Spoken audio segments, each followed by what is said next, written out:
Ռուս-ադրբեջանական ճգնաժամը նոր երանգ է ստանում Եկատերինբուրգում ադրբեջանցիների համար իրադարձությունների տխուր զարգացումից հետո Բաքվում սկսվեց ռուսների իսկական որս։ Բողոքի նոտայով Մոսկվան Բաքվից պահանջեց անմիջապես ազատ արձակել ձերբակալված ռուս լրագրողներին։ Հետո հաջորդեցին նոր զարգացումներ, ավելի արյունոտ ու ցավոտ։ Արտգործնախարարության պաշտոնական ներկայացուցիչը մեկնաբանել է իրավիճակը, փորձելով պահպանել ռուս-ադրբեջանական դիվանագիտական հարաբերությունները։ Очевидно,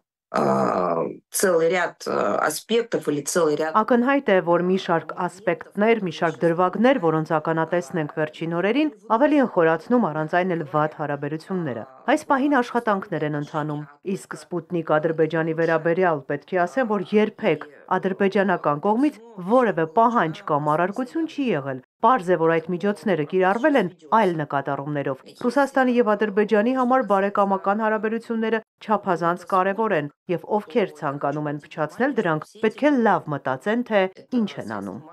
Ադրբեջանն ի պատասխան իր բողոքի նոտան հայտնել է ընդդեմ խոշտանգումների կիրառման եւ արժանապատվության նվաստացուցիչ գործողությունների։ Դիվանագիտականից բացի գործի է անցել իրավական համակարգը, ձերբակալությունները շարունակվում են։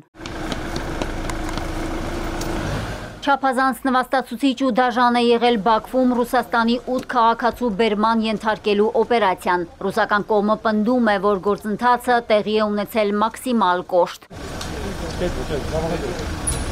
Ադրբեջանական կողմի պնդմամբ ձերբակալվածները մեղադրվում են Իրանից թմրանյութերի փոխադրման եւ կիբերհանցագործությունների հոդվածներով։ Ադրբեջանի դատարանի առջև կանգնելուց առաջ, սակայն ռուսների նկատմամբ դաժան են եղել։ Նրանք հիմա կալանավորված են 4 ամսով։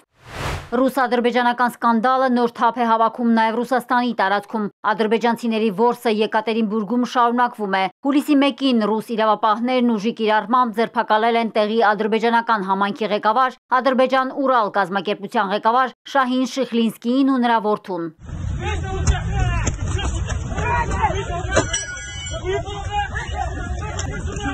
Ուժայինները փողոցում կանգնեցրել են նրա մեքենան, կոտրել ապակիները, դուրս բերել ուղևորին ու ձեռնաշղթաներ անցկացրել։ Կատաղի օպերացիայի ժամանակ տուժել են նաև ուժայիններ։ Ավելի ուշ Շիխլինսկին ազատ է արձակվել վկայի կարգավիճակով։ Տեղեկություններ կան նաև, որ Շիխլինսկիին օրեր առաջ հարցաքննել են Սաֆարով եղբայրների դեմ գործողությունների ժամանակ։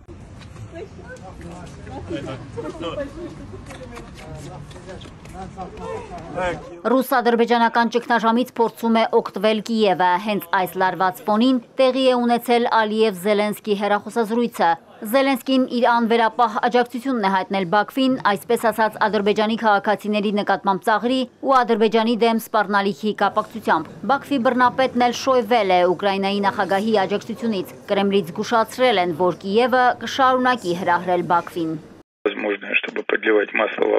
Ուկրաինան անելու է ամեն հնարավորը կրակին յուղ լցնելու եւ ադրբեջանական կողմին հրահրելու, որ շարունակի էմոցիոնալ գործողությունները։ Ռուսաստանը երբեք չի սպառնացել եւ չի սպառնում Ադրբեջանին։ Թեպետ Կրեմլից հանգստացնում են Բաքվին, միաժամանակ զգուշացնում են, որ Մոսկվան կպաշտպանի Ադրբեջանում կալանավորված իր քաղաքացիների անօրինական շահերը, օգտագործելով բոլոր միջոցները։